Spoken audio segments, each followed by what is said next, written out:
Hello, héros, héroïne du Nouveau Monde. Accomplir sa légende personnelle est la seule et unique obligation des hommes, et des femmes bien sûr. Je pense en tout cas que seule la légende personnelle rend libre, ou dit autrement, c'est la quête légitime de la liberté qui fait de ton histoire une légende, en toute humilité. Est légende ce qui est digne d'être lu ou rapporté, nous dit le dictionnaire. Alors en effet, certains faits ont une force d'évidence qu'on peut volontiers rapporter pour leur sens universel. Je vais te raconter comment ma légende a commencé sans le savoir, sans même le chercher. C'était les prémices. Alors c'est sûrement elle, ma légende, qui me cherchait d'ailleurs, car mon existence n'était que copier-coller de celle de mes parents. J'avais même poussé la loyauté familiale à trouver des beaux-parents portant les mêmes prénoms que mes parents. C'est dire si j'étais une fille obéissante. Les humains ont peur de réaliser leurs plus grands rêves, en fait. Pourtant, le propre de l'humain est qu'il peut décoïncider des conditions initiales et s'aventurer hors des limites de son confinement terrestre, mais toujours avec sagesse il doit le faire. Dans l'homme réside une étincelle, une lumière, une étoile en gestation, mais aussi un côté obscur, celui des mauvaises inclinations et de la cupidité. Il faut apprendre à choisir, apprendre à penser librement.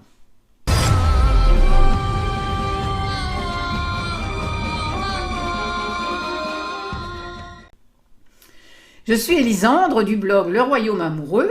J'accompagne les personnes sensibles à passer du souhait de changement à l'accomplissement du changement. Une métamorphose qui s'accomplit sur le modèle du héros et selon le schéma de sens des contes merveilleux, les contes qui sont des modèles de sagesse donc. S'il se libère des automatismes inculqués par l'entourage ou par la culture, l'être humain a des possibilités de choix. Mais choisir ou rechoisir sa vie est héroïque.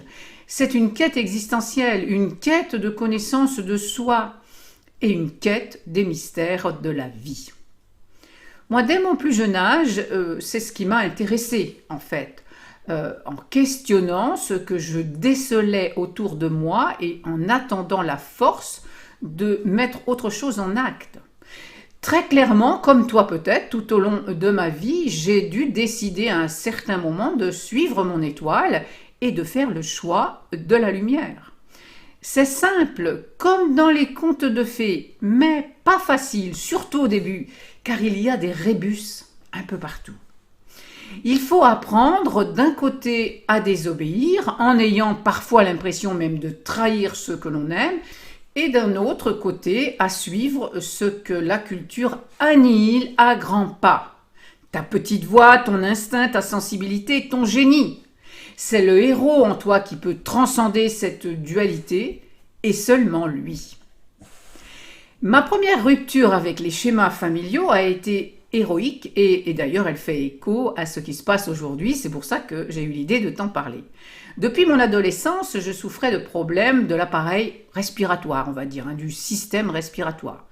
Bronchite, trachéite, sinusite, rhume, angine à répétition, voilà, etc. Tout cela s'est amplifié un peu avant la trentaine. Je n'avais en fait qu'un court répit en été.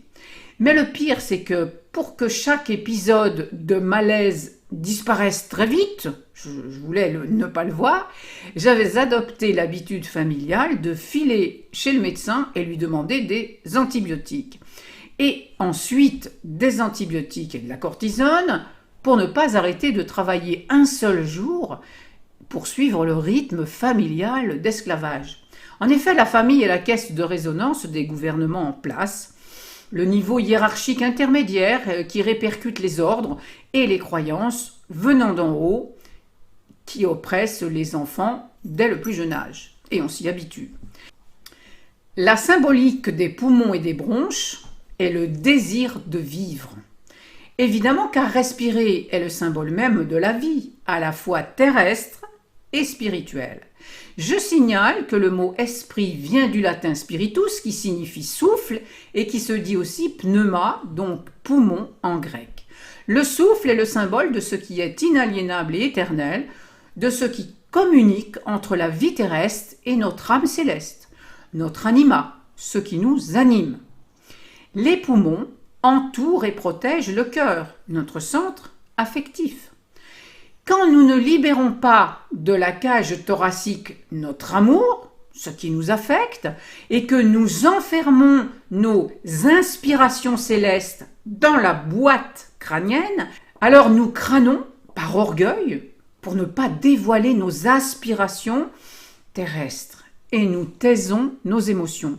Bien sûr que nous le faisons par crainte de désobéir, par loyauté familiale, par peur d'être ostracisé, par peur de mourir isolé, etc. Mais c'est en fait souvent l'inverse qui se produit. C'est du moins ce qu'il faut inverser en soi. En 3 minutes sans respirer, on est mort. On peut rester plus longtemps sans boire ou manger. L'air représente ce qui est le plus essentiel en nous, le plus subtil en soi, le plus invisible, le plus libre. L'élément air est celui de la liberté par excellence. L'air est ce qui permet d'entretenir le feu de la vie, de l'enthousiasme, de la joie profonde. Les problèmes respiratoires sont typiques d'un étouffement de sa vérité céleste, typiques de découragement et de tristesse, d'une manière de vivre à l'encontre de ses aspirations terrestres profondes. La voie héroïque, c'est disposer de son corps, de ses émotions et de son esprit. Alors voyant que mes mots empiraient, j'ai enfin regardé les choses en face et je suis allée consulter une homéopathe. Un grand processus de nettoyage physiologique s'est mis en place durant 3 semaines. J'ai perdu le goût et l'odorat, signe que j'avais d'ailleurs perdu le goût de vivre et la capacité même de le sentir. Et mon nez était une véritable fontaine. Mon cerveau infecté se nettoyait, se vidait littéralement. En me voyant dans cet état, ma famille était inquiète et me suppliait de retourner voir le bon docteur prescripteur d'antibiotiques.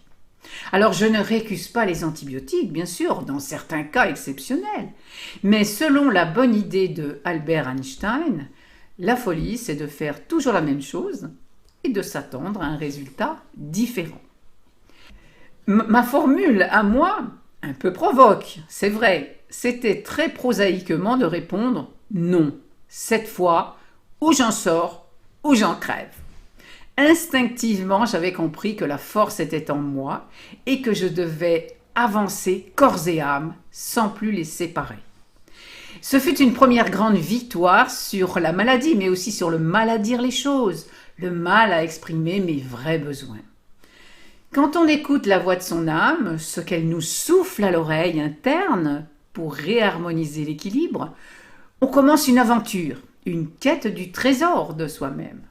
Alors, chez cet homéopathe, j'ai même trouvé un tract qui indiquait une conférence sur les expansions de conscience et la guérison et tout ça. Et j'ai suivi ce fil d'Ariane qui m'a emmené très loin et très profond au centre du labyrinthe de moi-même. Rencontrer le Minotaure, mais ceci est une autre histoire. Cette doctoresse s'appelait Violaine, un prénom qui vient du latin viola et qui désigne une petite fleur mauve ornant les sous-bois. Elle m'a permis de prendre un chemin de traverse vers moi-même et de commencer à vivre ma légende personnelle. À bientôt.